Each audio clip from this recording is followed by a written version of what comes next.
الإنسان ما ينفعش يحب في أسبوع ولا شهر ولا حتى في سنة.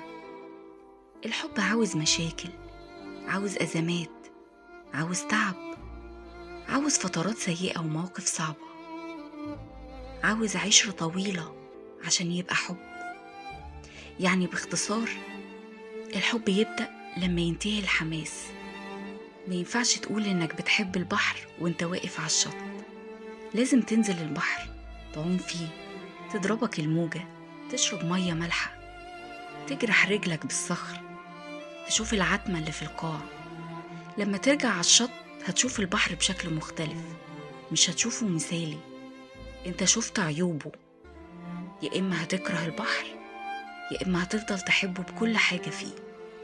لهفة البدايات مش حب، واللي مغصوش في البحر محبوش.